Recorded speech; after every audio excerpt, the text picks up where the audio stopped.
Question number 2. Explain the types of research. सबसे पहले हम रिसर्च को डिफाइन करेंगे. Research is derived from consist of two words, re and search. Re means again and again, and search means to find out something. So research means to search again and again, to find out again and again. And research is according to J.W. Best. Research is an intellectual activity which brings light to the previous knowledge, to new information, new knowledge, and correct the errors and misconceptions of the previous knowledge, and present a new knowledge in an orderly form or in a sequential manner. तो research एक ऐसा procedure है जो कि एक new knowledge के ऊपर new knowledge को आगे लाता है, एंड जो प्रीवियस नॉलेज होता है उसको मॉडिफाई करता है. उसके अंदर जो भी मिसकॉन्सेप्शंस होती हैं, जो भी एरर्स होती हैं, उनको करेक्ट फॉर्म में करके और उन पे अब उनको अपडेट करके प्रीवियस नॉलेज को पेश करता है. Research is the formal systematic application of the scientific method to study the problem. Research एक सिस्टमेटिक एप्लीकेशन है, साइंटिफिक मेथड है जिसमें हम प्रॉब्लम्स को स्टडी करते हैं. Research is systematized effort to gain new knowledge. एक सिस्टमेटिकल वे है, प्रोसीजर है जिससे हम न्यू नॉलेज को फाइंड आउट करते हैं.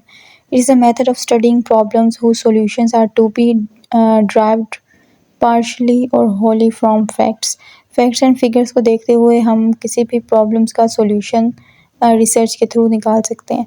Research is a verge of discovery. It is a quest for answers to unsolve problem. जो भी प्रॉब्लम्स होती हैं, जो भी हमें प्रॉब्लम्स पेश आती हैं स्टडी के दौरान, टीचिंग के दौरान, उन सब का जो क्वेश्चंस होते हैं, जो भी हमारे प्रॉब्लम्स होते हैं, उनको हम सॉल्व करते हैं, उन न्यू डिस्कवरी करते हैं. Educational research is a formal, systematic application of the scientific method to study of educational problems. Education के दौरान जितने भी प्रॉब्लम्स पेश आते हैं उन सबको स्टडी करना एजुकेशनल रिसर्च के अंदर आता है. एजुकेशनल रिसर्च का जो मेन गोल है वो ये है कि वो जो भी स्टडी के दौरान हमें प्रॉब्लम्स पेश आती हैं, उन जो भी तरीके हम यूज़ करते हैं उन सबको डिस्क्राइब करना, एक्सप्लेन करना, प्रिडिक्ट करना है और साथ ही उनको कंट्रोल करना है उस पूरे प्रोसीजर को. Educational research is a systematic application of scientific method for solving educational problems. Educational problems में अकॉर्डिंग टू मोरी, एजुकेशनल प्रॉब्लम्स के दौरान जितने भी प्रॉब्लम्स आते हैं उन सबको सॉल्व करना साइंटिफिकली तौर पर, ये सब एजुकेशनल रिसर्च के अंदर आता है. नेक्स्ट हमारे पास आता है characteristics of educational research. Characteristics educational research की 7 करेक्टरिस्टिक्स हैं. फर्स्ट वन है empirical. Research is based on direct experiences और observations by the researcher. Researchers के लिए जो भी ऑब्जर्व करता है, जो भी एक्सपीरियंस करता है, वो सब रिसर्च एक्सपीरियंसेस और ऑब्जर्वेशंस पर बेस करता है. नेक्स्ट हमारे पास है logical. Research is based on valid procedure and principles. कुछ प्रिंसिपल्स होते हैं, प्रोसीजर्स होते हैं, कुछ लॉजिक्स होते हैं जिनकी बेस पर हम रिसर्च करते हैं. नेक्स्ट हमारे पास है साइक्लिकल. साइक्लिकल रिसर्च की ऐसी करेक्टरिस्टिक्स है जिसके अंदर हम ये बताते हैं कि रिसर्च जो है वो प्रॉब्लम से स्टार्ट होती है और एंड भी प्रॉब्लम पर ही होती है. नेक्स्ट हमारे पास है analytical research. Research utilizes proven analytical procedure in gathering data, whether historical, descriptive, experimental and case study. किसी भी किस्म का डाटा हो, रिसर्च जो है हमारी वो उस डाटा को यूटिलाइज करती है और उनके जो भी एनालिटिकल प्रोसीजर्स होते हैं उनको यूज़ करके डाटा इकट्ठा करके, चाहे वो हिस्टोरिकल डाटा हो, डिस्क्रिप्टिव हो, एक्सपेरिमेंटल हो या केस स्टडी हो, सब डाटा को कलेक्ट करती है. और नेक्स्ट हमारे पास है मेथोडोलॉजिकल रिसर्च. इस कंडक्टेड इन मेथोडोलॉजिकल रिसर्च जब भी कंडक्ट की जाती है उनके अंदर एक प्रॉपर मेथोडोलॉजी यूज़ की जाती है, सिस्टमेटिक फॉर्म यूज़ की जाती है. और लास्ट है इसकी रेप्लिकेबिलिटी. रिसर्च जो है वो रेप्लीकेबल होती है. हम जो भी रिसर्च करते हैं वो हम बाद में हम कॉपी कर सकते हैं, उनके रिजल्ट्स को हम यूज़ कर सकते हैं. क्लासिफिकेशन ऑफ रिसर्च में हम रिसर्च को 3 टाइप्स में क्लासीफाई करते हैं. पहला है research by purpose, research by methods and research by approach. Research by purpose के अंदर बेसिक रिसर्च आ जाती है, applied research, action research, evaluation research and research and development. Research by method के अंदर हिस्टोरिकल रिसर्च आ जाती है, experimental research, descriptive research, survey research, correlational research, causal comparative research आ जाती है. नेक्स्ट हमारे पास है रिसर्च बाय अप्रोच. इसके अंदर हमारे पास रिसर्च बाय अप्रोच के अंदर हमारे पास क्वालिटेटिव रिसर्च, क्वांटिटेटिव रिसर्च और मिक्स्ड मेथड रिसर्च आ जाती है।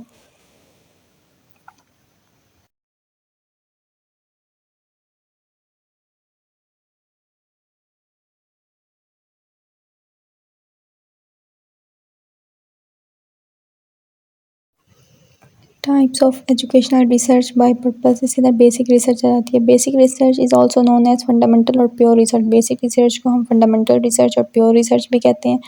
Basic research is concern with the development of and refinement of theories. Basic research के अंदर हम किसी भी थ्योरीज की रिफाइनमेंट करते हैं, उसकी डेवलपमेंट करते हैं। It is concluded to develop to test theory, not to solve immediate practical problem. Basic research के अंदर हम थ्योरी को डेवलप करते हैं, थ्योरी को टेस्ट करते हैं और किसी भी प्रॉब्लम का सॉल्यूशन नहीं निकालते हम। It seeks to discover basic truth और principles.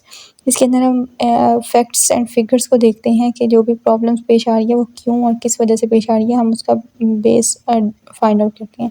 It is conducted in labs and uses animals rather than human beings as subjects.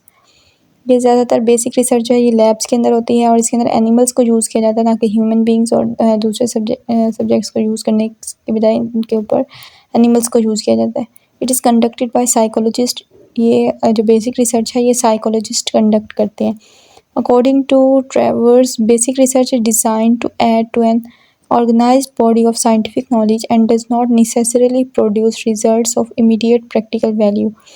ट्रेवर्स ने कहा था कि बेसिक रिसर्च जो है वो डिज़ाइन की जाती है कि हम किसी भी बॉडी का जो साइंटिफिक नॉलेज है उसको हम किस तरह से ऑर्गेनाइज करते हैं, and does not necessarily produce results of immediate practical value.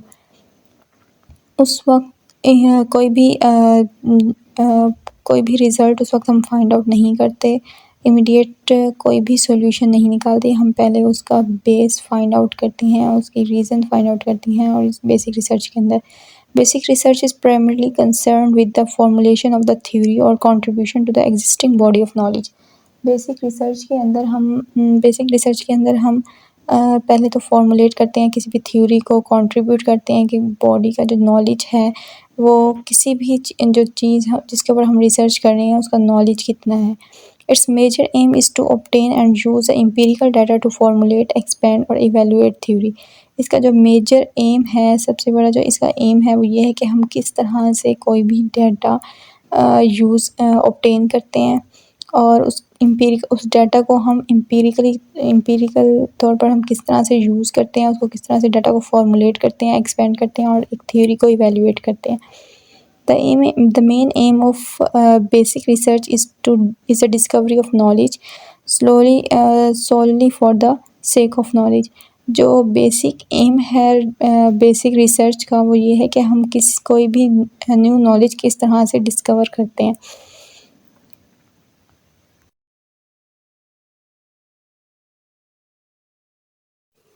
For example, much basic research has been conducted with animals to determine principles of reinforcement and their effect on learning। Basic research ज़्यादातर animals के ऊपर conduct की जाती है और ये देखने के लिए कि किसी भी कोई भी जो हम प्रिंसिपल्स बनाते हैं रीइंफोर्समेंट का, तो उस रीइंफोर्समेंट की चाहे वो पॉजिटिव रीइंफोर्समेंट हो या नेगेटिव रीइंफोर्समेंट हो, उसका इफ़ेक्ट क्या होता है किसी भी एनिमल की लर्निंग के ऊपर, एनिमल किस तरह से लर्न करता है, पॉजिटिव रीइंफोर्समेंट से ज़्यादा लर्न करता है या नेगेटिव रीइंफोर्समेंट से। Like the experiment of Skinner can on cats gave the principle of conditioning and reinforcement. अब स्किनर ने बी एफ स्किनर ने एक एक्सपेरिमेंट किया था कैट्स के ऊपर, जिसके ऊपर उसने कैट्स के लिए को एक पिंजरे पे बंद कर दिया था और उसको बोन्स जो हैं रखी थी ताकि वो कैट्स जो है वो आए खाना खाने के लिए। तो इस तरह से उसने कंडीशन एक रख दी थी, रीइंफोर्समेंट किया था, तो उस तरह से उसकी लर्निंग चेक की थी कि वो किस तरह से ज़्यादा लर्न कर रही है। Characteristics of basic research. Basic research की जो पहली करेक्टरिस्टिक्स है वो ये है कि ये एजुकेशनल थ्योरीज और प्रिंसिपल्स को डेवलप करती है। नेक्स्ट है ये एक्सपर्ट ट्रेनिंग, इसके लिए इसको एक्सपर्ट ट्रेनिंग की ज़रूरत होती है। बेसिक रिसर्च के अंदर हम एक हाइपोथेसिस क्रिएट करते हैं, उसके बाद हम बेसिक रिसर्च की जो नेक्स्ट करेक्टरिस्टिक्स है वो ये है कि इसके अंदर हमें ज़्यादा केयरफुल रहने की ज़रूरत होती है, ज़्यादा अटेंटिव रहने की ज़रूरत होती है ताकि हम जो भी एरर्स हैं उन्हें कम से कम कर सकें। It calls for a complex analysis of data. इसके अंदर डाटा का एनालिसिस कम्प्लेक्स तरीके से किया जाता है। The generalization usually remain confined to books and research report. जो इसकी जनरलाइजेशन होती है, कंक्लूजन होती है, रिजल्ट होती है, वो ज़्यादातर हम बुक्स और रिसर्च रिपोर्ट से ही फाइंड आउट करते हैं। नेक्स्ट टाइप है हमारे पास applied research. Applied research is a second type of research which aims to solve an immediate practical problems. अब ये देखें, बेसिक रिसर्च के अंदर हम इमीडिएट प्रैक्टिकल प्रॉब्लम्स को सॉल्व नहीं करते, लेकिन अप्लाइड रिसर्च के अंदर हम इमीडिएट प्रैक्टिकल प्रॉब्लम्स को सॉल्व करते हैं। कोई भी प्रॉब्लम आती है उसका इमीडिएट सॉल्यूशन निकालते हैं, उसको प्रैक्टिकली करते हैं। नेक्स्ट हमारे पास है according to Travers, applied research is undertaken to solve an immediate practical problem and the goal of adding to scientific knowledge is secondary. अब ट्रेवर्स ने भी इसकी डेफिनेशन इसी तरह से दी थी कि अप्लाइड रिसर्च के अंदर हम किसी भी प्रॉब्लम्स को इमीडिएट तरीके से प्रैक्टिकली सॉल्व करते हैं और उसका जो भी गोल हो उसका गोल ये होता है अप्लाइड रिसर्च का कि हम उस प्रॉब्लम्स का जो सॉल्यूशन है वो साइंटिफिकली तौर पर देखें और उसके अंदर साइंटिफिक नॉलेज वगैरह को ऐड करें। Applied research is concerned with applying or testing the theories of evaluating its usefulness in solving educational problems. Applied research के अंदर हम जो भी theories basic research में बनाते हैं उन सारी theories को हम apply करके देखते हैं, उनको test करके देखते हैं कि हाँ वो theories और फिर उसको हम evaluate करते हैं। उसको अप्लाई करने के बाद, टेस्ट करने के बाद हम उनको इवेल्युएट करते हैं कि ये थ्योरीज एजुकेशनल प्रॉब्लम्स को सॉल्व करने के लिए मुफीद हैं या नहीं है। It is concluded in field of under natural stress setting and uses humans as subjects rather than animals. Basic research के अंदर हमने एनिमल्स वगैरह पे हम टेस्ट करते थे, एनिमल्स के ऊपर हम थ्योरीज बनाते हैं, जबकि अप्लाइड रिसर्च के अंदर हम ह्यूमंस को यूज़ करते हैं सब्जेक्ट के तौर पर। It is conducted by educationist. Basic research हम साइकोलॉजिस्ट कंडक्ट करते हैं और अप्लाइड रिसर्च एजुकेशनिस्ट, टीचर्स वगैरह, एडमिनिस्ट्रेटर्स अप्लाइड रिसर्च को कंडक्ट करते हैं। अब हम ये देखेंगे कि अप्लाइड रिसर्च का गोल क्या होता है। अप्लाइड रिसर्च का गोल ये होता है कि हम ह्यूमन कंडीशंस को इम्प्रूव करें, तभी हम कंडीशनिंग वगैरह रखते हैं। It focuses on analysis and solving social and real life problem. इसमें हम अप्लाइड रिसर्च के अंदर रियल लाइफ प्रॉब्लम्स को देखते हैं, उनके किस तरह से रियल लाइफ प्रॉब्लम्स को सॉल्व कर सकते हैं, उसको एनालिसिस करते हैं। According to LR. ग्रे के मुताबिक रिसर्च जो है अप्लाइड रिसर्च कंडक्ट की जाती है to find solutions to current practical problems. Current practical problems जो भी रियल लाइफ के अंदर होती हैं उन सबका सॉल्यूशन फाइंड आउट करने के लिए हम ये अप्लाइड रिसर्च कंडक्ट करते हैं। अकॉर्डिंग टू हंट के मुताबिक अप्लाइड रिसर्च जो है एक इन्वेस्टिगेशन है कि हम साइंटिफिक नॉलेज को किस तरह से इस्तेमाल कर सकते हैं प्रैक्टिकल प्रॉब्लम्स को सॉल्व करने के लिए। नेक्स्ट हमारे पास है characteristics of applied research. It clearly highlight generalization and hypothesis that inform the research findings. Applied research के अंदर हम जनरलाइजेशंस को और हाइपोथेसिस को रिसर्च फाइंडिंग्स की जो भी रिसर्च फाइंडिंग्स होती हैं उनको हम हाईलाइट कर देते हैं। It realize on empirical evidence. ये ज़्यादातर एक्सपेरिमेंटल बेस्ड होती हैं, तो इनके ऊपर ज़्यादातर एक्सपेरिमेंट्स और एम्पिरिकल एविडेंस को ही फोकस किया जाता है। It is set on providing solutions to defined problem. जो भी प्रॉब्लम्स हमें पेश आ रही होती है उन सब का जो प्रॉब्लम्स होता है उन जो भी सॉल्यूशन होता है उसको हम find out. Applied research requires accurate observation and description. Applied research के अंदर हमें एक्यूरेट ऑब्जर्वेशंस की ज़रूरत होती है जो बिल्कुल दुरुस्त हों, और डिस्क्रिप्शंस की ज़रूरत होती है। Applied research in education. अब हमारे पास क्वेश्चन आ सकता है why we need applied research in education. Education के अंदर हमारे पास अप्लाइड रिसर्च की क्यों ज़रूरत होती है। Applied research to understand the scope of online learning initiatives. Online learning initiatives के लिए, ऑनलाइन लर्निंग के लिए के स्कोप को अंडरस्टैंड करने के लिए हमें अप्लाइड रिसर्च की ज़रूरत होती है। Applied research to improve teacher to student classroom engagement. Teacher का स्टूडेंट के साथ जो क्लासरूम इंगेजमेंट होती है उसको इम्प्रूव करने के लिए हमारे पास जो अप्लाइड रिसर्च है वो यूज़ होती है। Applied research to test the new mathematics program. Mathematics के जो न्यू प्रोग्राम्स आ रहे हैं उन सबको टेस्ट वगैरह करने के लिए अप्लाइड रिसर्च यूज़फुल होती है। बेसिक रिसर्च हमें क्वेश्चंस के आंसर देती है, जो भी बिहेवियर से रिलेटेड क्वेश्चन होते हैं उनके आंसर देती है, और अप्लाइड रिसर्च हमें रियल लाइफ प्रॉब्लम्स के सॉल्यूशन देती है और हमें इन्फॉर्म करती है कि हम किस तरह से इकट्ठे मिलकर काम कर सकते हैं साइंस वगैरह को यूज़ करते हुए। अब नेक्स्ट हमारे पास है types of applied research. Applied research की 3 टाइप्स होती हैं। एक होती है action research, evaluation research and research and development. Action research क्या होती है?